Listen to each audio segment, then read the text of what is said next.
Welcome back, Night Dwellers. Tonight's tale is not for the faint of heart. Turn down the lights, settle in somewhere safe, and prepare yourself. And if you haven't already, subscribe and let us know where and when you're watching from before the shadows get too close. It began with a door, not a metaphorical one, a very real, very old, and very wrong door that had no business being in Evan's apartment.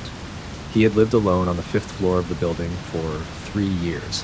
It was a simple layout: living room, kitchen, bathroom, bedroom, 4 rooms, 4 doors, always had been. So when he came home from work on a cold Tuesday evening in October and saw a 5th door at the end of the hallway, wedged between his bathroom and bedroom, he simply stared at it for a full minute without moving. It wasn't just unexpected, it didn't fit. The space between those rooms wasn't big enough for another doorway, and yet there it was. A dull gray wooden door with a brass knob, stained with something dark and sticky around the edges. He didn't touch it that night. He didn't even go near it. He walked a wide arc around it to reach his bedroom and locked the door behind him. When he woke the next morning, he hoped it would be gone. It wasn't. Worse still, it had changed. There were scratch marks near the bottom of the wood now, long, deep grooves, as if something inside had clawed at it, desperate to get out. Evan told himself it was a prank. Maybe his friends had somehow broken in and installed it as some elaborate joke. Maybe the landlord was doing renovations. That had to be it. He called the building manager. "Are you feeling all right?" the man said on the other end of the line. "Your place doesn't have 5 doors. It never did." Evan invited him up.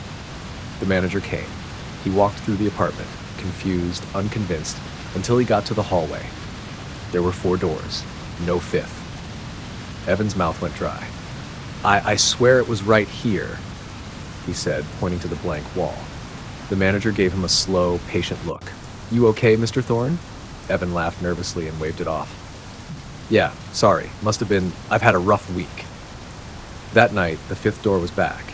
It wasn't the same, though. The knob was missing, and there was something moist dripping from underneath it, a thick black tar that pooled on the floor. The air smelled of sulfur and rot. He didn't sleep that night. He sat in the living room with every light on, clutching a kitchen knife. At some point around 3 a.m., he thought he heard a soft knocking sound. Not against the door. From inside it. Evan left for work early the next morning and didn't come back. He booked a hotel, took a few days off, tried to shake it from his mind. Maybe he'd had some kind of breakdown. Stress, maybe. Sleep deprivation. He looked up a psychiatrist. He even made an appointment. But on the 3rd night at the hotel, he woke to find something strange. His room was standard: bed, desk, bathroom. 3 doors, including the one to the hallway. Now there were 4. He blinked and stared. It was the door. Gray wood, brass knob, scratch marks, tar. He stumbled back, hit the edge of the bed, fell hard. His breath came in short gasps. The walls felt too close. The room tilted. He scrambled to his feet and ran. Evan didn't go home. He didn't go to work. He checked out of the hotel without packing, just left everything behind. That was the night he started sleeping in his car. He parked in different places near busy roads, in gas station lots, once even behind a church. And for a while, it seemed to work, until he noticed it again. One night, half asleep in the back seat, he glanced up and saw it standing across the road. Not in a building, just standing there. A door, freestanding, propped up on nothing, lit faintly by the streetlights. He blinked, rubbed his eyes. It was gone. But the next morning, he found a long black smear on the car door, and the handle was worn. He tried to leave the city after that, drove for hours without a destination, just kept going. No matter how far he went, it always found him, at a rest stop bathroom, in the reflection of a train window. Once, terrifyingly, in a mirror above his motel sink. The door behind him, just barely visible. Almost open. He began to hear whispers in his sleep. Not words exactly, but sounds. Wet, rasping breaths, a faint dragging, like nails on tile. Sometimes he woke up to find his hands dirty. Once he found a deep scratch across his forearm and had no idea where it came from. Desperate, Evan called his sister. He hadn't talked to her in years, but he was out of options. She let him stay. "It's just sleep paralysis," she said gently after he tried to explain. "You need help, Evan. Real help." He nodded. Agreed. Promised he'd see someone. He took a hot shower and tried to relax. That night, for the first time in weeks, he slept in a real bed. and sometime around 2:14 a.m., she woke up to the sound of him screaming. She ran to the guest room. The bed was empty. The window was still locked. There was only one strange thing. On the far wall of the room, just beside the closet, was a small gray door, streaked with something dark, the knob still turning. It hadn't been there yesterday. Elliot didn't want to move into Elder Grove Apartments, but rent was cheap, and cheap was all he could afford after his breakup and a job loss in the same week. The building was old, built in the 1930s, with stained green carpets and walls that smelled faintly of mildew and sadness. But it was quiet, and quiet was good. The landlord, a gaunt man named Mr. Bell, handed him the keys and told him with an odd seriousness, "You're in 6A. Please don't try to go into 6B. It's sealed. Always has been." Elliot blinked. "You mean it's under renovation?" Mr. Bell just shook his head. "Just don't try the door." The elevator groaned and shook as it carried him up to the 6th floor. The hallway was dim, lit by weak yellow bulbs. His unit, 6A, was at the far end, and right beside it was 6B. Its door marked with a crooked, barely hanging brass plaque. The wood was warped, painted over dozens of times. A deadbolt had been screwed into the frame and painted shut. He paused. It was just a door. Inside 6A, the apartment was modest. One bedroom, thin walls, a view of the alley and its humming trash cans. He unpacked in silence, trying not to think about how he'd ended up here. That night, around 2:30 a.m., Elliot awoke to the sound of a soft thud. Then another, and another. Slow, rhythmic. Coming from the wall behind his head, the one shared with 6B. Thud! Pause. Thud! He sat up in bed, listening. It was too deliberate to be plumbing, too slow for a neighbor's footsteps. He knocked on the wall. Silence. He leaned in close. From the other side, something tapped back, 3 short knocks. Then a faint scraping, like something dragging its fingers across drywall. He didn't sleep again that night. The next day, he went to the building's front office. "Is someone living in 6B? Mr. Bell looked up from his paper, expression unreadable. "No. But I told you it's sealed. Pipes, maybe. Rats, more likely." Rats didn't knock in patterns. Elliot nodded and left, but his skin crawled all the way back to his floor. That night, the noises returned. They were louder, more urgent, and accompanied now by a whisper. He pressed his ear to the wall and swore he heard someone saying his name, over and over. "Elliot, Elliot." He tried blasting music, tried sleeping on the couch, nothing helped. Every night, the knocking began at exactly 2:33 a.m. He bought earplugs, duct taped his windows, but still, the sounds came. Eventually, he caved. He had to know. On a Wednesday, just after noon, he stood outside 6B with a flashlight, a screwdriver, and a growing sense of dread. The building was empty during the day. Mr. Bell had gone out, no one to stop him. The door was more solid than he expected. The deadbolt took effort to pry loose, but he managed. The knob was stuck from years of disuse. With a final grunt, he shoved it open. The air that spilled out was stale and cold. Inside, it was pitch black. He clicked on the flashlight.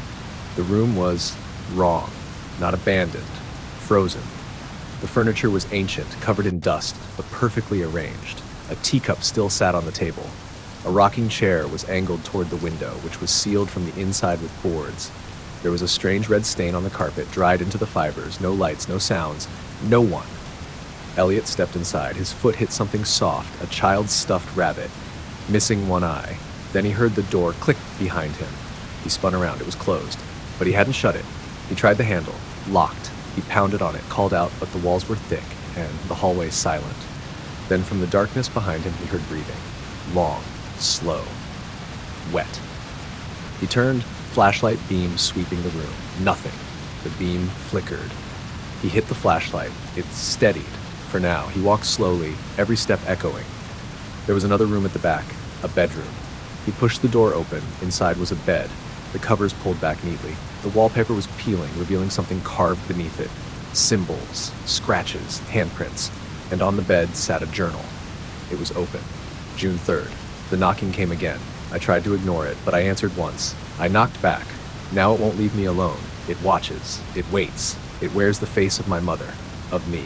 I should never have opened the door. The pages were torn after that, as if something had clawed them. Behind him, the breathing grew louder. He turned, too fast. The flashlight slipped from his hand, rolled under the bed. He bent to grab it. That's when he saw the hand. pale, thin, withered, lying under the bed, fingers curled like a spider's legs. Then it moved. He screamed and stumbled back, crashing into the dresser. The whole room tilted, floor swaying. The wallpaper began to peel in long strips, revealing more symbols, more stains. The air buzzed with a high-pitched hum like flies. The door to the bedroom slammed shut on its own. And then he heard it, knocking from inside the walls, all around him. He pressed his back to the door and screamed, pounding, begging to be let out. At last, the bedroom door opened, not into the apartment, but into somewhere else. A hallway, long, endless, lit by red lights that pulsed like veins. There were doors on either side of the hallway, hundreds, each one slightly open, each one whispering. Elliot, something stepped into the end of the hallway, tall, twisted, wearing his face but wrong, stretched, smiling. He ran down the hallway, doors slamming as he passed them. The whispers grew louder, deafening, echoing his name in voices he recognized, his ex-girlfriend, his mother, himself. He ran until he saw a door marked Exit. He threw it open and fell hard onto his apartment in 6A. The light outside was different, brighter, sharper. He scrambled up and looked around. Everything seemed normal. But when he looked at the wall, the one shared with 6B, there was no door, no unit next door at all, just brick. He checked the hallway, no 6B. He went downstairs. Mr. Bell wasn't there. In fact, no one was. Elliot hasn't slept since. Not really. Because every night at 2:33 a.m. he hears it. A knock. Just once. But louder than before. Marissa didn't notice the mirror at first. It was just a dull slab of silvered glass above the bathroom sink, smeared slightly at the corners. The kind you find in every old apartment built in the 70s. The sort that's impossible to clean no matter how much Windex you use. She moved into Unit 4D of the Haywood building on a rainy Thursday. It was cheap, small, smelled faintly of rotting onions, and the floors creaked like arthritic knees. But it was hers. She didn't notice anything wrong until the third night. She was brushing her teeth. The bathroom light buzzed overhead, flickering slightly.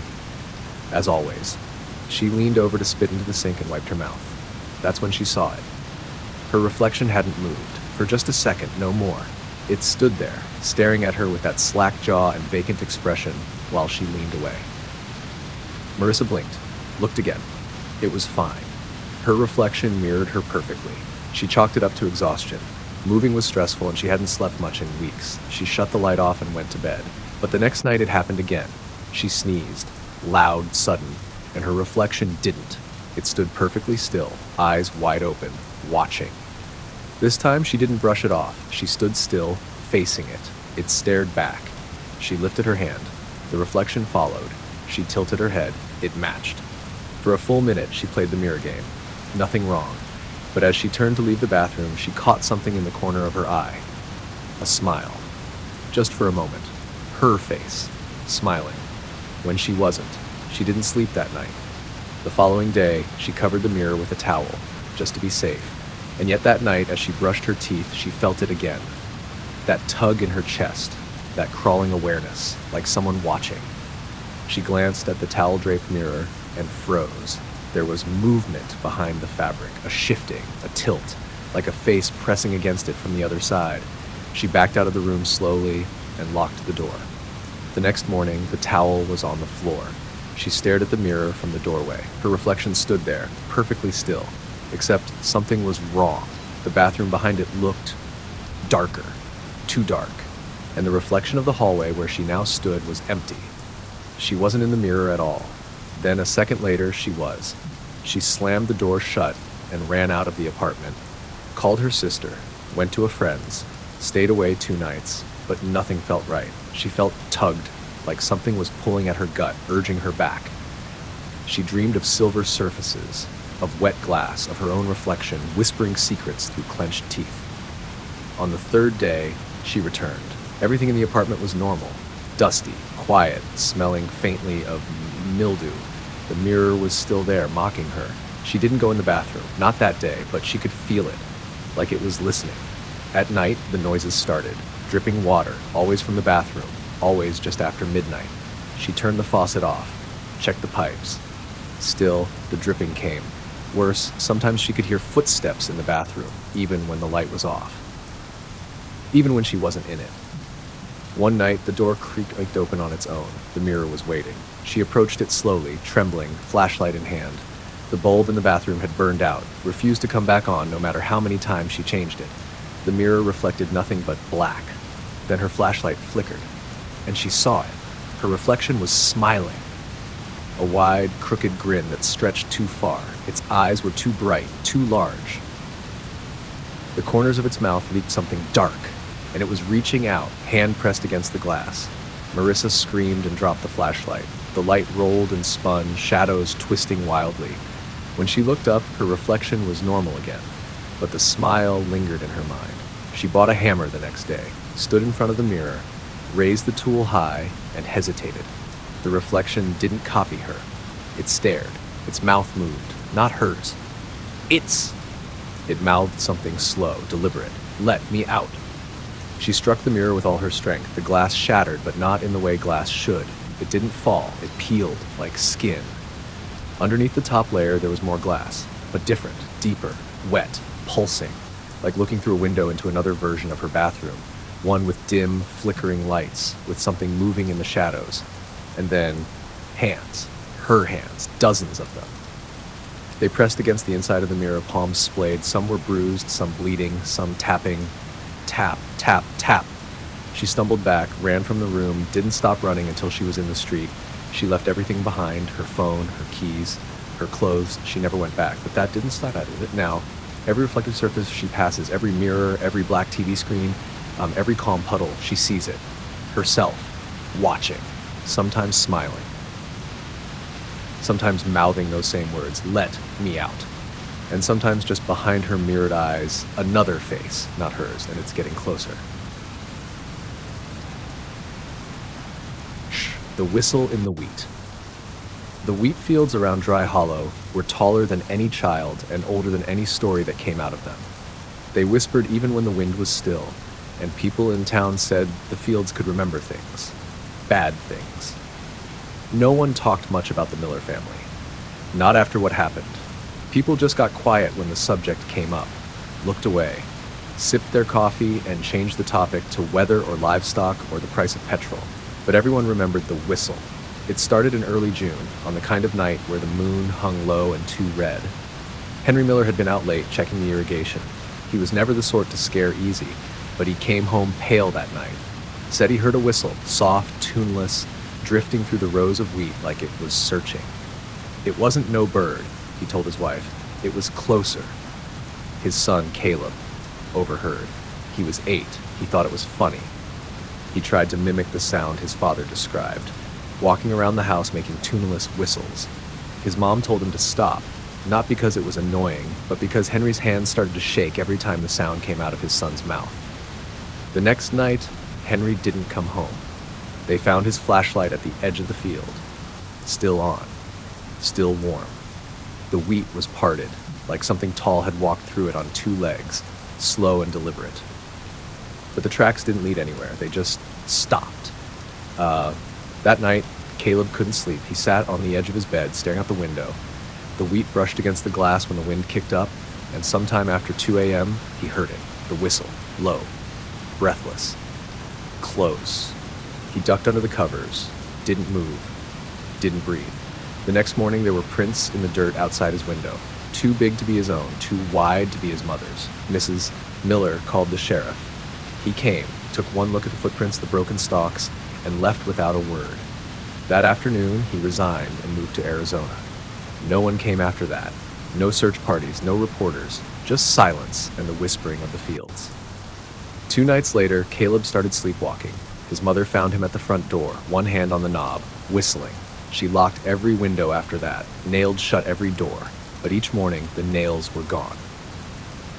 The windows cracked open, dirt on the floor, and Caleb always whistling in his sleep. The same tune, or rather, lack of one. Just long, reedy breaths between pursed lips, like something remembering how to call. She tried to take him to town, but the truck wouldn't start, wouldn't even click. She called the gas station. No answer. She called the police. The line buzzed, then died. That night, she kept Caleb in her bed, held him tight, but at some point during the night, she let go. Only for a moment. When she woke up, the sheets were cold beside her. She found him standing at the edge of the field, barefoot, shirtless, wheat parting before him like an open mouth. He turned once to look back at her, eyes glassy, then he whistled and stepped inside. She ran after him, called his name until her voice cracked, but the wheat swallowed the sound. She never found him, only his clothes, folded neatly at the center of the field, and a single stalk of wheat, standing perfectly upright on a patch of scorched earth. She stayed in the house for another week, didn't sleep, didn't eat, just listened. And every night she heard it, the whistle, closer, longer. On the 7th night she walked into the field herself. People say she was smiling. No one lives on the Miller farm anymore. No one goes near it. The wheat keeps growing even when everything else dies, even through winter. It moves when there's no wind. And some nights, if you park your car on the side of the road and roll the windows down, you can hear it. A whistle, low, searching. And if you listen long enough, you'll hear footsteps in the stalks. They say the field remembers. They say it's still calling. Hannah didn't even know the house had a crawl space until she heard something moving in it. It started as scratching. Faint, infrequent. She thought it was rats or maybe squirrels in the walls. The place was old, a rental just outside of town where everything smelled faintly of wet wood and the light switches clicked a little too loudly. The floors creaked like they were complaining. She asked the landlord, an old woman named Mrs. Carlyle, about the sounds. "Oh, that's just the old pipes," Mrs. Carlyle said over the phone, her voice muffled and distant. They groan like that sometimes, just the house settling. But Hannah had lived in old houses. She knew what pipes sounded like, and this wasn't that. These sounds had movement, intent. They started above her bed at night, then shifted down the hallway into the walls behind the kitchen as if someone or something was crawling through the narrow bones of the house. The worst part was when it stopped. Dead silence right behind her bedroom wall around 3:17 a.m. every night, like it had arrived. On the 4th night, she couldn't take it anymore. She stayed up with all the lights on, sitting in bed with a flashlight in one hand and her phone in the other. The scratching came, right on schedule, followed by the soft bumping of elbows or knees against the wood. It paused. Then came a sound she hadn't heard before. Breathing. Deep, raspy, right behind the drywall. Hannah bolted into the living room and stayed there until sunrise. The next day, she scoured the house for access points. Attic? No ladder. Basement? Just a water heater and some cobwebs. Then she noticed a small hatch behind the coat rack in the hallway. A panel she hadn't paid attention to before, painted the same off-white as the wall. She opened it. Inside was a low, black space, dust thick enough to choke on, and a ladder, nailed into the studs of back leading down into darkness. She went no further. That evening, she hammered the hatch shut, moved the bookcase in front of it, piled boxes, but that night, she heard it again. The scratching, the bumping, and then 3 knocks from behind her headboard. She cried for the first time since moving in. The next morning, she called a pest control company. The man they sent was named Rick. He wore an orange jumpsuit, smelled like old coffee, and had clearly seen things. "Crawlspace?" he asked, sipping from a styrofoam cup. "Yeah, I'll take a look. You say it's been making noise at night?" She nodded. Rick grunted and grabbed a flashlight. "Well, let's see what's living under your house." Hannah waited in the living room while he climbed down. It was quiet for a while. Then she heard him say, "What the hell?" followed by a long silence. Then the sound of the ladder creaking, and Rick screaming. He came up fast, face pale and hands shaking. "There's a man down there," he panted. "Jesus Christ, there's a man, sitting in the corner, wearing a mask. He didn't move, just looked at me." Hannah called the police. When they arrived, she showed them the crawl space. But the man was gone. All that was left were handprints in the dust, long, greasy smears trailing along the floorboards. Something had crawled away. The officers didn't find signs of forced entry. They told her it might have been a vagrant, someone passing through. They offered to patrol the area, but said there wasn't much else they could do. That night, she didn't sleep. She sat in the kitchen with a kitchen knife and her phone clutched to her chest. At 3:17 a.m., the scratching began again. Only this time, it wasn't above her or behind the wall. It was under the floor, right beneath her. Then she heard the whisper. "Hannah!" It came through the vents, dry and gurgling, like something with water in its lungs. She ran outside barefoot and called her sister, sobbing. The next morning, she packed a bag and checked into a motel across town. But the sounds followed. The second night in the motel, she heard tapping on the bathroom mirror. She pulled back the shower curtain and saw nothing, but the mirror had fogged with breath. A single word was written in the condensation. Hi! She went back once more to collect the rest of her things. The house was quiet, but wrong. The walls felt closer. The shadows stuck longer. Every mirror in the house was slightly askew, reflecting just a little more than they should. As she opened a kitchen cabinet, she found something that made her heart stop. A small black and white photograph. It showed a man, tall, thin, with a cloth sack tied over his head, 2 eye holes cut out. He was standing in what looked like a narrow wooden tunnel, the Crawlspace. On the back was a date, 1971, and below that, he watches the quiet ones. She dropped the photo and ran. Hannah never returned to the house. Mrs. Carlisle claimed to know nothing about any Crawlspace or photographs or masked men. A new tenant moved in a month later. He lasted 2 nights, said he heard someone whispering in his dreams, saying his name. Said he woke up to find the hatch open and a muddy handprint on the wall above his bed. Now the house sits empty, boards over the windows. Hatch bolted shut from the outside, but sometimes if you stand in the hallway at night, you can still hear it. 3 knocks, then breathing, then a voice whispering softly, like it's just inches from your ear, calling your name.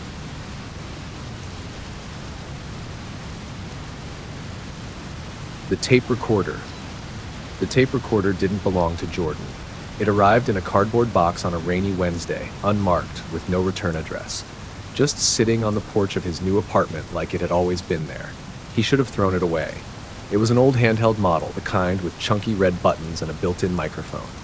A Maxell cassette was already inside, labeled in shaky black marker, "Play Me." Jordan hesitated, then pressed play. For the first minute, all he heard was static, then faint breathing, long, slow inhalations like someone sleeping inches from the mic. He waited, more static, then a voice. "Are you listening?" it whispered. Jordan froze. The voice was dry, papery, genderless, hollow. "You have to keep listening." Then nothing, just tape hiss and white noise. He clicked stop. That night he dreamt of a narrow hallway with no end, lit by a single swaying bulb. He walked it barefoot, the floorboards wet beneath his feet. In the distance, someone was humming, a single broken lullaby. When he woke, the tape recorder was on his pillow. He didn't remember bringing it to bed. He put it back in the box, sealed it, tossed it in the kitchen cupboard behind the cereal. Done. But the next night, the humming came back, and the voice. "Are you listening now?"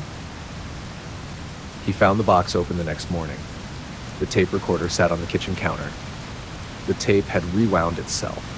This time he recorded over it, just his voice, saying things like testing and this is stupid and I don't believe in ghosts. Then he rewound it and pressed play. But it wasn't his voice that came out, it was the breathing again, louder now, closer. Then, "You shouldn't have done that." He dropped it. The recorder hit the floor and cracked slightly, one side popping open. The tape inside spun for another few seconds, even without power. He slept with the lights on. That night, the recorder clicked itself on at 3:09 a.m. Jordan sat upright in bed. From across the apartment, he heard the hiss, then the voice. "We're closer now." He moved out the next day, left everything behind, furniture, clothes, dishes, took only his phone, wallet, and a single backpack, drove 2 hours to a friend's place and begged to sleep on the couch. The first night there was quiet, peaceful, until his friend found something on the front porch the next morning. A cardboard box, no address. Inside, the tape recorder, still playing. Jordan smashed it with a hammer, smashed it until it was in a dozen broken pieces, burned it in the backyard fire pit, watched the plastic melt, bubble, stink. The next day, he checked into a motel under a different name. He barely slept, kept the TV on for noise, checked every corner of the room before lying down. Still, just after 3 a.m., the TV turned itself off. Then came the click and the hiss. From the nightstand drawer, he heard it. "You're still listening." His scream woke the guests in the next room. He fled the motel without checking out, slept in his car the next night, then in a laundromat, then a public library, anywhere people were. Anywhere, he couldn't be alone. But the recorder always came back. Once in a grocery bag he hadn't packed, once inside the glove box, nestled between receipts, once, most terrifyingly, in his coat pocket, though he hadn't worn that coat in weeks. He stopped sleeping altogether, his eyes hollowed out, his voice grew thin. He started seeing things in mirrors, brief, flickering shapes standing behind him. He tried drowning it in the river, cemented it inside a cinder block, and rolled it off the bridge. The next morning, it was under his pillow. The tape had changed. Now it only said one thing: "Let me in." He asked what it meant. He didn't get an answer. Not right away. But slowly, over the next few days, he started seeing his own face on the tape, reflected faintly in the glossy plastic. But something was wrong. The reflection moved a little too late, smiled when he didn't, blinked slowly, like it was waiting for something. He stopped looking into reflective surfaces altogether. He went to the police, handed them the recorder, begged them to take it. The officer on duty raised an eyebrow, pressed play, static, silence.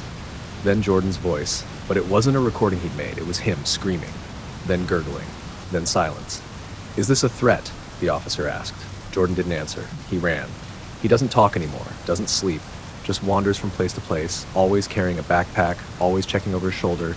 Inside that backpack is a recorder, always the same one. People try to take it from him. They always give it back because once you've listened, it doesn't stop. It never stops. And every night around 3:09 a.m., no matter where you are, if you've heard the tape, you'll hear the click and the voice. "Let me in."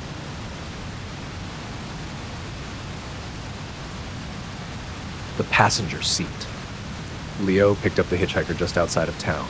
It was almost midnight, and the rain hadn't let up for hours. His wipers smeared muddy streaks across the windshield as his beat-up Civic hummed down the narrow back road, tires slipping slightly on the slick asphalt.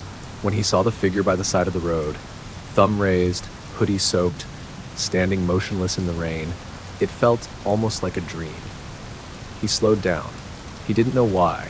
The figure leaned into the passenger window, face shadowed by the hood. "Need a lift?" Leo asked. The hitchhiker nodded. No bags, no thanks, no real introduction. They slid silently into the passenger seat. Leo glanced sideways as he pulled back onto the road. "Where are you headed?" The hitchhiker whispered, "Just drive, I'll tell you where to stop."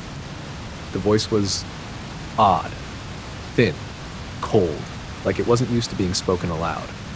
Leo felt a shiver creep up his spine, but he pushed it away. He didn't believe in ghosts, just in strange people and bad weather. They drove in silence for 10 miles. The radio didn't work, just static, no matter which station he tried. At mile 12, the hitchhiker spoke again. "Turn left." Leo frowned. "There's no road." The headlights swept across a narrow gravel lane, barely wide enough for the car. He hadn't seen it before. No signs, just trees and dark. Against his better judgment, he turned. The lane twisted, climbing into the hills. Trees leaned too close, like they were listening. Fog pooled between the trunks. Leo adjusted his grip on the wheel. "So, what's at the end of this road?" he asked, trying to sound casual. The hitchhiker didn't answer. Leo looked over. The seat was empty. He slammed the brakes. The car skidded to a stop in the middle of the woods. His heart hammered as he looked around. No one in the passenger seat, no door opening, no sound. He hadn't heard the hitchhiker get out. He sat there for a long minute staring at the empty seat, rain pounding on the roof. Then he saw it, in the fog ahead, a figure, just standing. Pale face, barely visible beneath a black hood. Leo rolled the window down an inch. "What the hell is this?" he shouted. "You trying to scare me?" The figure didn't move. He revved the engine, considering reversing all the way back to the main road. Then he looked down. The passenger seat was wet, soaked, like someone had been sitting there dripping for hours and something scratched into the dash. 3 words scrawled with a blade or fingernail: "Don't look back." Leo's stomach turned. He looked in the rearview mirror. Nothing there. But the back seat felt heavy, too heavy, like someone was breathing just behind him. He turned around. The back seat was empty. He laughed nervously, trying to shake it off. His hand reached for the radio again, anything for distraction. But the moment he touched the dial, a new voice came through. Clear, cold, familiar. "I said, don't look back." Leo's hand snapped away from the radio. The sound of his own breathing filled the car. Something moved in the mirror. A shape sitting in the back seat. Still, shadowed. He stared forward, hands gripping the wheel. Then slowly he heard a whisper right next to his ear. Drive. He did. He didn't know where he was going, only that he had to keep moving. It felt the woods never ended, no moonlight, no breaks in the trees. The road just spiraled deeper into the dark. Hours passed, or minutes, or days. Time didn't work right out here. The whisper came again. We're almost there. He wanted to ask where, but his throat was dry, his mouth locked. Eventually, the trees thinned. The car rolled to a stop in front of a small clearing. In the center stood a wooden shack. One door, no windows, lantern burning beside it, though no one was holding it. Out, the voice said. Leo's body moved without his consent. His hands opened the door. His legs carried him forward. He walked to the shack. The door creaked open on its own. Inside, it was pitch black. He stepped in. The door slammed shut behind him. Silence. He fumbled for his phone. Dead. Then a click, and a flashlight came on the ground in front of him. He picked it up, shone it around. The walls were covered in pictures. Hundreds, maybe thousands, all Polaroids. All the same scene. A car. His car, from different angles, from the front seat, from the back, from outside his bedroom window, from the passenger seat, some dated months ago, others years, and some dated tomorrow. In the corner of the shack, something moved. He turned the light toward it. The hitchhiker stood there, face still hidden in the hood, but now Leo could see what was under it. It wasn't a face, just more pictures, taped over flesh, layered like skin, all showing him, sleeping, driving, screaming. The light flickered, the figure stepped closer. Leo backed into the door, twisting the knob. Locked. The thing whispered again. Now it's your turn. When Leo woke, it was daylight. He was sitting in the driver's seat, parked on the side of the main road. No fog, no gravel road, no shack, just trees and sunshine. He laughed, out loud, wild and choking, until he saw the dashboard. Scratched into the plastic, "Thank you." And in the passenger seat, a camera pointed at him, recording. The house that followed me. I first saw the house when I was 9. My parents took me on a long drive through the countryside, trying to get out of the city for a while. We passed endless fields, bare trees, and crumbling barns. I remember being half asleep in the back seat, eyes glazed over, when I noticed something strange. A house. It was set back from the road, half hidden behind dead oaks with peeling gray paint and boarded up windows. The roof sagged in the middle like it was tired. There were no cars in the drive, no lights, no mailbox, just a narrow gravel path leading into the weeds. I stared at it as we drove past. Something about it made my chest tighten. We drove on. I didn't say anything. 3 days later, on the way home, we passed it again. I recognized the broken window on the left, the porch missing one step, the rotting shutter hanging by a nail. It was the same house, but we'd taken a different route back. I said something then. My mom glanced over her shoulder and laughed. All these old houses look the same, hon. But I knew it wasn't a different house. It was following us. I didn't see it again until I was 16. We'd moved 3 times since then. Different cities, different schools. I'd almost forgotten about it. Almost.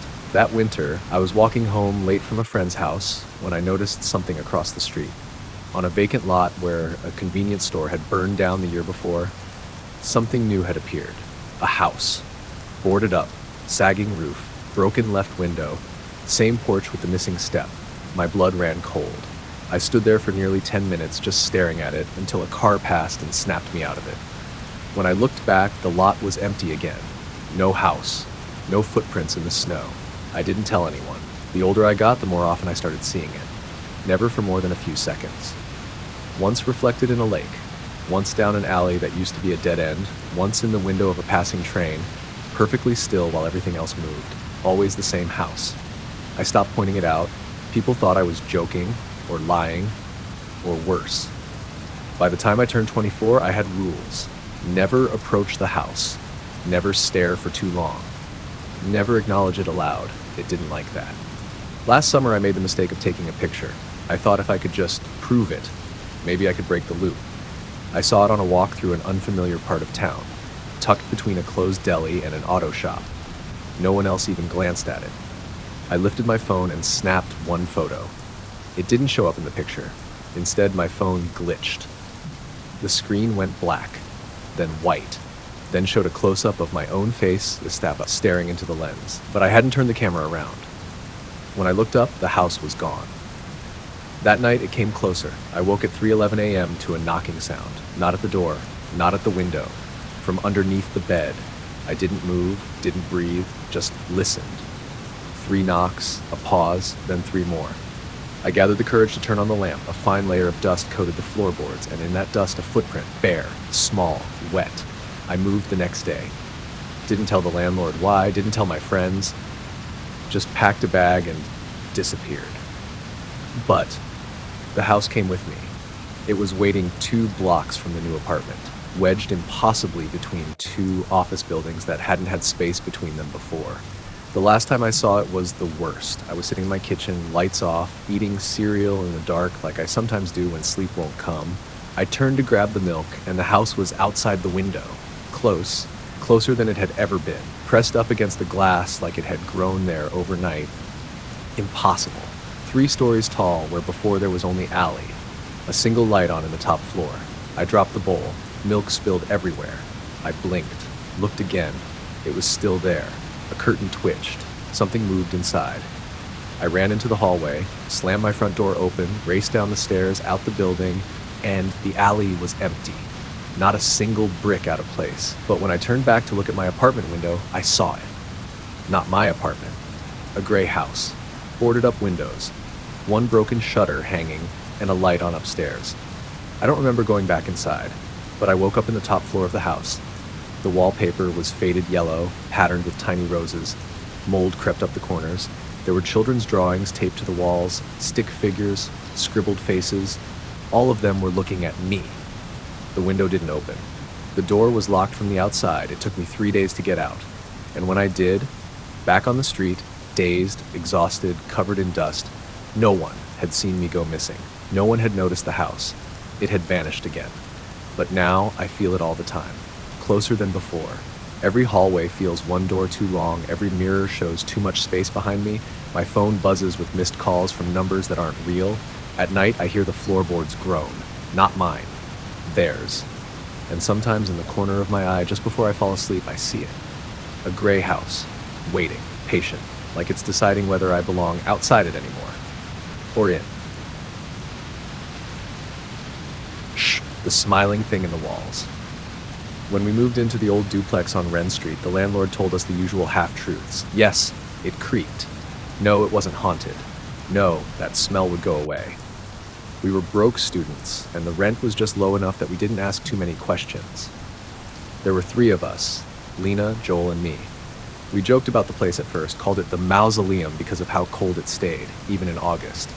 The walls were thick, the ceilings high, and nothing ever echoed quite right. We only started to notice the smile after the first week. It began with Joel.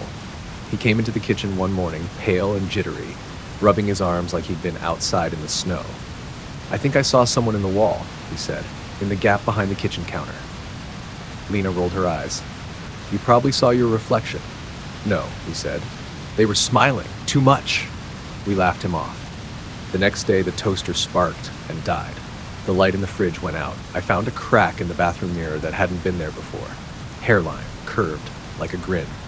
We blamed it on the age of the house. One night, while I was lying in bed, I heard breathing. Not mine. Not anyone else's. It came from the space inside the wall beside my headboard. Slow, wheezing breaths. I pressed my ear to the plaster. It stopped. But then I heard it again the next night. Closer. I didn't say anything until I saw the first drawing. It was tucked behind the radiator. Yellowed paper, childlike scrawl. Crayon. A stick figure, smiling. No eyes, just an enormous grin stretching from ear to ear, surrounded by vertical lines. Joel found the second one behind the bathroom cabinet. Same figure, this time closer to the viewer. The teeth had detail now, rows and rows of tiny, pointed triangles. We searched the house, pulled back furniture, lifted floorboards. In every corner we touched, we found another drawing. Grinning stick figures crawling along the walls, always closer. Always smiling. We stopped sleeping. Lena insisted we were being paranoid. Until the night she screamed. Joel and I rushed into her room and found her pointing at the wall. "There," she said, sobbing. "Right there. I saw it. It was crawling." We turned on every light, pulled the wall panel loose, shone flashlights into the gap. Nothing. But the air was cold. So cold it steamed. The next day, Lena moved out. She didn't take any of her stuff. Joel and I stayed. Not because we weren't scared, we were, but because we didn't have anywhere else to go. We started keeping the lights on all night, slept in shifts. Every time one of us nodded off, the other swore the house shifted, groaned, grinned. One night, I woke up to a sound like nails dragging across drywall. When I turned, there were fingers reaching from the heating vent. Long, thin, grayish, disappearing the second I screamed. Joel said I was dreaming, until the night he saw it too. He had gotten up to pee and stopped in the hallway. I heard him whisper, "Oh my God," and when I came running, I saw it too. A face, in the corner where the hallway ceiling met the wall. Upside down, pale skin, hollow cheeks, no eyes, just a mouth, wide and smiling, impossibly wide. We ran. We didn't pack, we didn't look back. We went to a friend's house and begged to crash on their floor. We told them we'd been robbed, that there were rats, mold, anything but the truth. A week later, Joel went back for his laptop. He didn't come back. I got a call at 3:42 a.m. static, breathing. Then Joel's voice. "It's not just the house." Then a click. No one found him. No sign of forced entry. No laptop missing. His shoes still by the door. The landlord wouldn't return my calls. I slept with the lights on for a month. Moved 3 times. Changed my number. Deleted all the photos from that year. But every now and then, in a hotel room or a public restroom mirror, I see a little crack at the corner of the glass. Curved. Smiling. And sometimes when I wake up in a new place, somewhere I've never lived, I find another drawing. Crumpled under my pillow. The same stick figure. Closer than before. The whisper below the floorboards. I moved into the cabin at the edge of Ash Hollow in late October. It wasn't meant to be permanent, just a cheap escape from the city while I got my head together. My aunt had left me the place in her will. I hadn't seen her in years. The cabin was small, 1 floor. Wooden beams, rusted hinges, a crooked porch that whined under your feet like it didn't want company. But it was quiet, peaceful even, the kind of place where you could forget about time. That first night I barely slept. The wind made the trees groan and the old house creaked like it was breathing. I chalked it up to nature, tried to tune it out, but right around 3 a.m. I heard something different. A voice. Not loud, not urgent, just a whisper from beneath the floorboards. I froze, thinking it might have been a dream, but then it came again. Clearer this time. "I know you're up there." I didn't move, didn't breathe. It was a man's voice, rough, close. I lay awake until dawn, too afraid to even shift under the blankets. In the morning, I inspected the floor. Dusty, worn pine. No vents, no access panels, nothing but nails and gaps. I knocked on the boards, hollow. But there wasn't supposed to be a basement. Still, the voice had been under me. That day, I called the county office, asked about the cabin's layout. They told me there was no basement, no crawl space. The foundation was solid stone. I asked about past owners. They told me the cabin had belonged to my aunt for 36 years. Before that, records lost in a fire. That night, the whisper came again. "I can hear you breathing." I leapt out of bed and turned on every light in the place, pushed rugs aside, stomped on the floor. It laughed, a low, scratchy chuckle. "You don't remember, do you?" I didn't sleep. Instead, I sat with my back against the wall, flashlight in hand, knife in the other. No more words came that night. Just that sound, like nails slowly dragging across wood. The next morning, I left. Drove 3 hours to the nearest town, stayed at a motel, didn't tell anyone why, but I couldn't shake the feeling that something was still listening. When I returned 3 days later to collect my things, the cabin was colder, quiet, no wind, no creaks. The floor, though, there were scratches on it, long, deliberate lines, like something had been crawling underneath, following me from room to room. I grabbed my suitcase and was about to leave when I saw the trapdoor, right in the middle of the living room floor. It hadn't been there before. No hinges, no seams yesterday. Just a wooden square now, set perfectly into the floorboards. I stood over it for a long time. Then I heard it. "You left me down here." I ran, locked the door, nailed it shut, left the lights on, and drove until the trees were gone and the air smelled like smog again. That night in my apartment, I heard something knock on the ceiling. 3 soft knocks. Then a whisper. I found a way out. I haven't been back to the cabin since. I sold it to a developer who tore it down, but that didn't stop it. Now, every few nights, I wake up to a familiar voice under my bed, under the floor, under wherever I'm sleeping. It always says the same thing: I remember you, even if you don't remember me. And it's getting closer. The floorboards are starting to crack. The lights on Gallows Hill. Gallows Hill was one of those places you only heard about in whispers. The older kids at school talked about it like a dare, a place where people went to prove they weren't scared and left different if they left at all. I wasn't one of the brave ones. Not in high school, not in life.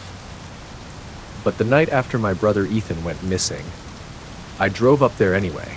He'd gone out with his friends the night before, said they were just messing around, said they wanted to see the lights. The lights. That's what people always mentioned when they talked about Gallows Hill. They said if you stood at the top just past midnight, you'd see them. Pale blue orbs drifting between the trees. Sometimes they flickered like lanterns. Sometimes they burned steady, like eyes. The stories changed, but one thing stayed the same. Once the lights noticed you, they didn't forget. I reached the top just before midnight. The hill was overgrown. Trees bent inward like they were sheltering something. The dirt path narrowed as I climbed until I could barely see anything in my headlights. Eventually I parked and got out. The air was still, heavy. My breath fogged in front of me, even though it was late spring. I didn't call out for Ethan. I don't know why. Something about the place made me instinctively quieter, like sound didn't belong there. The lights started at 12:17 a.m. At first, I thought they were just reflections. Moonlight, maybe. Fireflies. But fireflies don't hover 10 feet off the ground and stay perfectly still. 3 of them, pale blue, swirling slowly between the trees at the base of the old hanging tree, black, twisted, and dead for decades. They pulsed gently like they were breathing, and then they began to move toward me. I froze, not in fear, at least not the usual kind. It was like something reached inside my chest and flicked a switch. I couldn't look away. My body wouldn't obey. I heard a voice then, not out loud, in my head. Come closer. It wasn't commanding. It sounded sad, like it was asking for help. I stepped forward. My feet crunched leaves and sticks, but the lights didn't react. Just floated, just waited. When I reached the base of the tree, they circled me once, then shot upward. I followed them with my eyes, and that's when I saw it. A figure, hanging. But not from the tree. From nothing. Suspended in midair, slowly turning, face obscured by long, matted hair. Its feet didn't touch the ground, but the shadow they cast did. A deep, wrong kind of shadow that didn't match the light. And then the figure spoke. It didn't open its mouth, but I heard it just the same. He came looking for me too. My heart stopped. Ethan? I whispered. The shadow twitched. One of the blue lights flickered out. The figure raised its head just slightly, and I saw its face. It wasn't Ethan. It was me. Same jawline, same scar over the eyebrow from when I fell off my bike as a kid. But the skin was sagging, bruised, the eyes sunken, lips stitched shut with something black and thread-like. It tilted its head. Leave now or stay forever. The 2 remaining lights began to swirl violently, faster and faster, until they made a sound like wind rushing through a narrow tunnel. I ran. I don't remember getting to the car. I don't remember turning the key or driving or making it back to the road. I just remember the lights chasing me the whole way, darting through the trees, reflecting in the mirrors, glowing in the corner of my eyes. They stopped just at the edge of town, as if they couldn't pass, but I knew they were watching. When I got home, I found my bedroom light already on, my window wide open, and a drawing on my pillow. Stick figures, 2 of them, one hanging from a tree, the other standing beneath, looking up. That night, I dreamt of Gallows Hill again, but this time I was already hanging, and someone else was climbing up to find me. Someone with my face.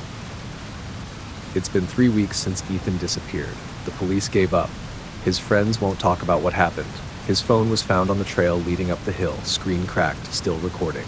The last thing on the recording is a voice, whispered, barely audible. There's more than one of us now.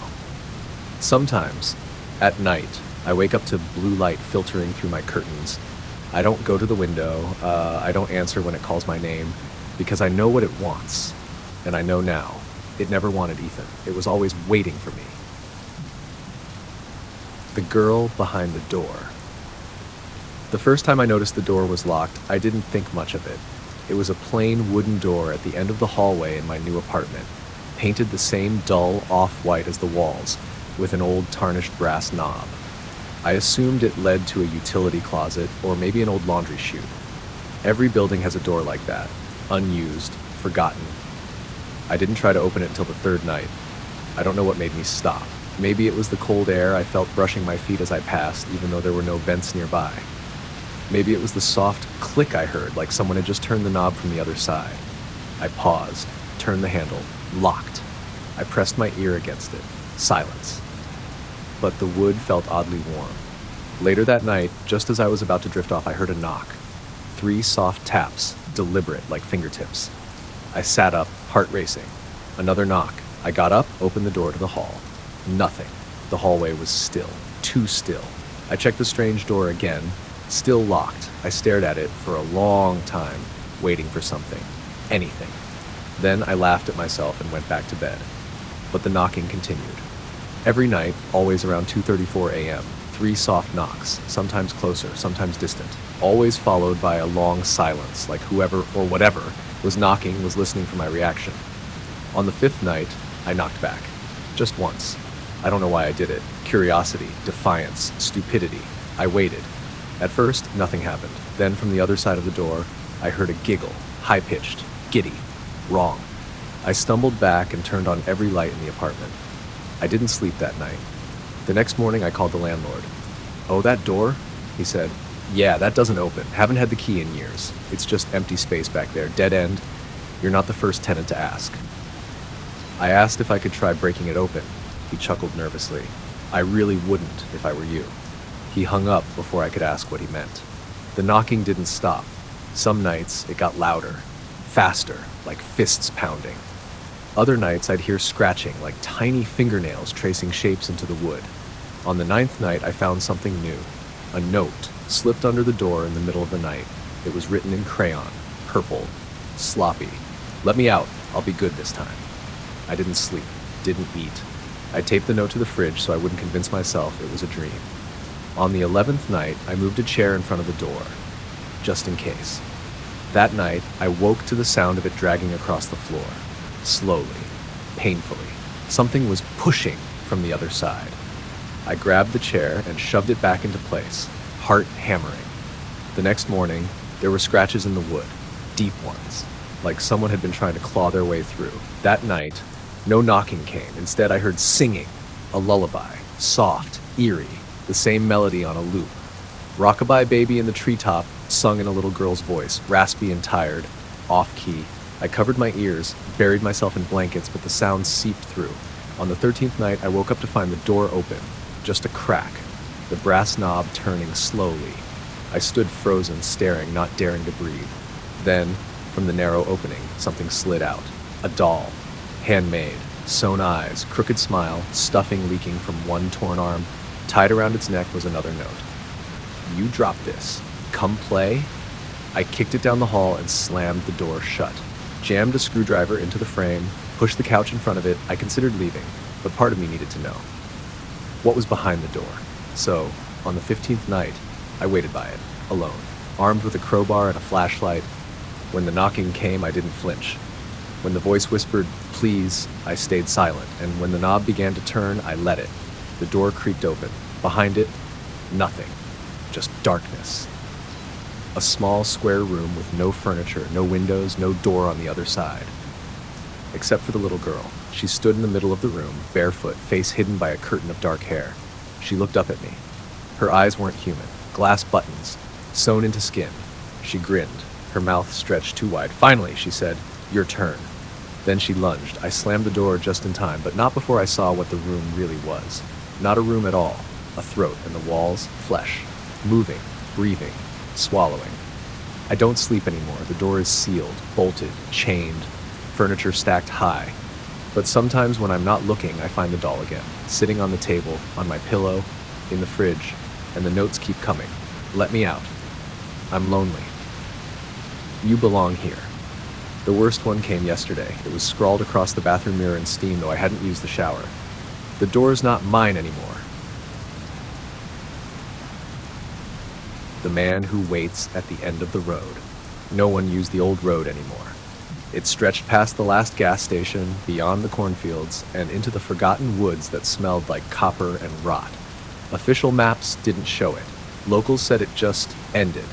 No fork, no sign, no lights, just a single-lane strip of asphalt vanishing into trees that looked like they'd been dead since birth. When I first heard the stories, I thought it was just rural superstition. People talked about the man at the end of the road in hushed voices at bonfires and diners. They said he wore the same suit no matter the weather, said he never moved, said his mouth hung open like he was always about to speak but never did. The only thing he did was wait. I didn't believe it. Not really. But I had a theory. A half-written blog on urban myths and liminal spaces. So one Friday night, I packed a thermos, my camera, and a flashlight, and I went looking for him. It was a bad decision. The road was narrower than I expected. Asphalt cracked, moss creeping in from the shoulders, no houses, no lights. The further I drove, the more wrong everything felt. The trees weren't right. Taller than they should have been, twisted in ways that made them look like they were watching me. About 5 miles in, my phone lost signal. I glanced at the dashboard clock. 11:34 p.m. Perfect. At mile 7, my headlights picked something up. A shape, standing dead center in the road. I slowed the car. There he was. Black suit, pale skin, thin frame, no hat, no face I could really see, even though I was staring right at it. Just a man, waiting. Mouth slightly open, like a doll with a broken jaw. I stopped the car 10 feet away, killed the engine. He didn't move, didn't blink. I got out, stood by the hood. "You okay?" I asked, my voice quieter than I meant. Nothing. I took a step forward, his mouth twitched wider. Not a smile, not a scream. Just more open, like he was unfolding. I lifted my camera. The flash lit up the woods for a second, casting shadows where there shouldn't have been any. He was closer. I hadn't seen him move. He just was. Standing only 6 feet away now, closer than he should have been. I backed up, fast, fumbled for the driver's side door. When I looked up again, he was right outside the window, mouth hanging wide, eyes missing. Or maybe not missing, maybe just closed from the inside. Then he did something worse than move. He breathed. A long, rattling inhale that sounded like wind through a bone flute. My ears rang. My head spun. I got back in the car and slammed the door. He didn't follow. Not exactly. But as I turned the car around and peeled off down the road, the headlights kept picking him up. Over and over. Sometimes on the side of the road. Sometimes dead center. Sometimes in the rear view mirror, standing in the middle of the back seat. Always with that open mouth. I didn't stop, didn't blink, didn't breathe. The trees passed in a blur. I didn't see another car the whole way back. When I got home, I locked every door, blocked every window, left the lights on, deleted the photos, burned the camera. But that night, I heard footsteps in the hallway outside my apartment. Slow, deliberate, like someone was standing just outside my door, waiting for me to look through the peephole. I didn't. But in the morning, I found black footprints leading to my door, and nothing leading away. It's been a month. He's everywhere now. Not all at once, but just often enough that I can't forget. Once in the reflection of a puddle, once inside a darkened bus shelter, once standing motionless in the frozen food aisle while everyone else kept shopping. No one else sees him, but I do. And sometimes I hear him at night, breathing just beneath my bed, mouth wide open, waiting. The reflection that wasn't me. When I was 12, I broke a mirror. It wasn't intentional. I was running from my brother who was trying to scare me with a rubber snake, and I slammed into the hallway cabinet. The mirror above it crashed to the floor in a spray of jagged glass and splinters. I remember my mom yelling. I remember the sharp sting of a small cut on my palm. But what I remember most, what I never told anyone, is what I saw just before it shattered. For a split second, my reflection didn't move with me. I swear it blinked after I did, and it smiled, even though I didn't. I told myself it was a trick of the eye, adrenaline, fear. But that moment stayed with me. Years passed, I forgot about it, mostly, until I moved into my first apartment last fall. It was a small studio on the 3rd floor of an old building with creaky floors and a sink that wouldn't stop dripping. It had charm, the landlord told me. Real vintage appeal. It also had a massive wall-mounted mirror in the bathroom, oval-shaped, slightly foggy. Old. I never liked that mirror. Sometimes it felt like it was watching me. Not in a dramatic horror movie way, just a slow, creeping unease. A feeling in the gut, like being stared at from behind when you're alone. I'd be brushing my teeth and suddenly feel the hairs on my arms rise, or I'd glance at it while washing my hands and swear my reflection looked just a little off, like the smile was a fraction too slow, like the eyes blinked when I wasn't looking. I started avoiding it. I showered with the curtain pulled wide. I covered the mirror with a towel.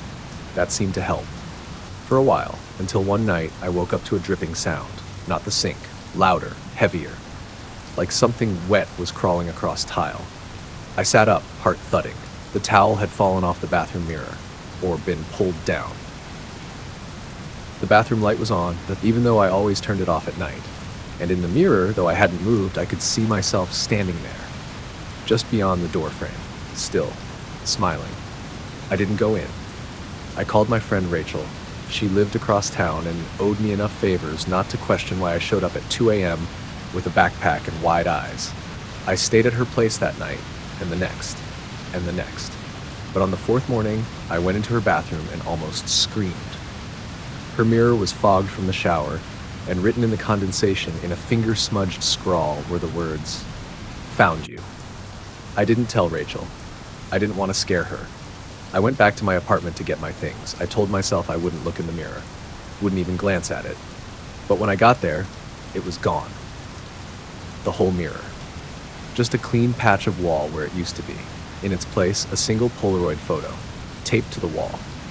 It showed me, sleeping in bed, taken from the foot of the mattress. In the photo, something stood behind me in the shadows, just barely visible in the grain. My face, reflected in the black glass of the TV. But I'd been alone that night. I left and didn't look back. I moved. Took a second-floor unit in a newly built place with bright lighting and fresh white walls, no mirrors. I even stopped using my phone's front camera. But I still see her. Yes, her. I've come to think of my reflection as separate now. She looks like me, but her eyes are darker, her posture more rigid, and her mouth, God, her mouth is always on the edge of a grin, like she's trying not to smile too much, like it would stretch too far if she let it. Now she shows up in windows, in black screens, in puddles, always a second too late. Sometimes she's facing the wrong direction. Sometimes she's already looking at me when I glance over. Once, I caught her mouthing words I couldn't hear, but I understood. "Let me out." I stopped sleeping after that. The final straw came last week. I looked into the microwave door while heating soup. My reflection stared back at me, but it didn't blink, didn't move. Then it smiled and reached forward. The glass cracked. Hairline at first, then wider. I pulled the plug from the wall, heart in my throat, and still, there she was, staring, closer now. Mouth pressed to the inside of the microwave door like she was kissing it, waiting. The lights in my apartment began to flicker. My phone screen turned on by itself, camera facing me. And behind me, in the reflection, I saw her standing in the doorway. But when I turned around, no one was there. Only a single word scratched into the wall behind me. Soon. I'm writing this from a hotel room. All the mirrors are covered. I keep the TV unplugged, the windows shut. But sometimes, in the corner of my vision, I see movement. A flicker of someone moving just a beat behind me. Not copying me anymore, just watching. I know what she wants. And I know if I ever make eye contact again, she'll be on the outside. Fifth tenant. When I moved into the flat, the agent told me it was a shared living space. 4 tenants in total, each with their own room, kitchen shared, bathroom split. I needed a place fast, and the rent was cheap enough to ignore the peeling paint and the faint smell of damp that clung to the hallway like moldy wallpaper. My flatmates were quiet. Almost too quiet. Eli in room 1 worked nights and rarely came out before dark. I'd catch glimpses of him heading to the front door with his coat already zipped, earbuds in, eyes fixed on the floor. Mara, in room 2, always wore headphones, even when she was making tea. She smiled politely, but didn't talk, just nodded, sipped, and vanished again behind her door. Jules, room 3, was the only one who occasionally spoke. We bonded briefly over a faulty kettle, shared a few late-night complaints about the water pressure, but even he was distant, like his mind never fully left his room. I was in room 4. The first few nights were uneventful. I unpacked, filled the small wardrobe, tried to ignore the radiator's strange wheezing. But by the fifth night, I started noticing odd things. A mug in the sink that no one claimed. A door creaking open in the hallway, then closing softly. The sound of light footsteps around 2 or 3 a.m., not heavy enough to be any of my flatmates. Once I woke to the sound of someone humming. I assumed it was Eli. That is, until I asked Jules the next day. He hesitated, stirring sugar into his tea far longer than necessary. "You ever hear someone walking around at night?" I asked. "Yeah," he said eventually. "I just don't go looking." I smiled, waiting for him to laugh or explain. He didn't. After that, I noticed it more, the fifth door. At the end of the hallway, past all the rooms, there was a narrow alcove with a cupboard and an old coat rack. But beyond that, just to the left, was a door I'd never seen before. It was the same color as the walls, so perfectly painted, so flush with the plaster that it barely registered unless you were standing right next to it. The knob was the only giveaway, bronze, tarnished, just visible in the dark. I stared at it for a long time the first time I saw it. The next morning, it was gone.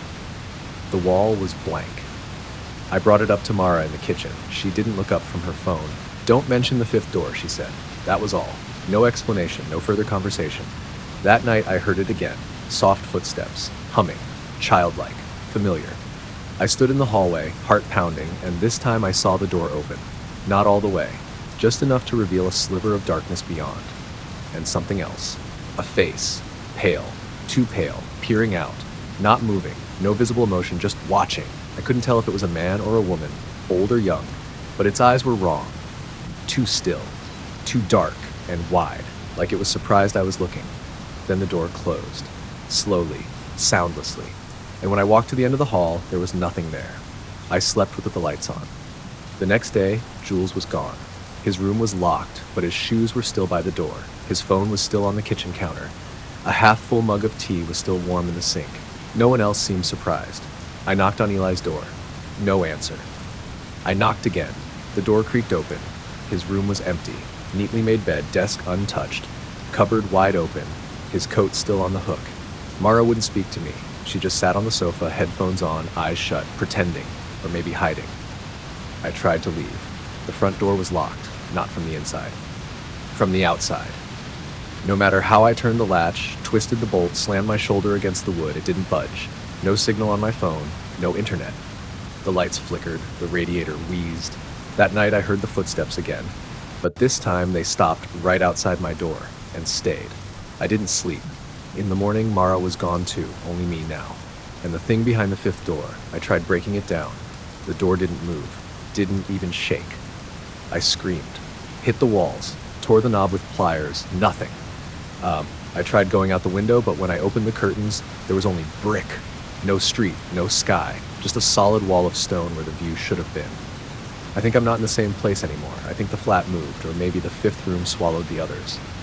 Maybe it's swallowing me too. Now I hear them all at night. Jules, Mara, Eli, their voices whispering through the keyhole.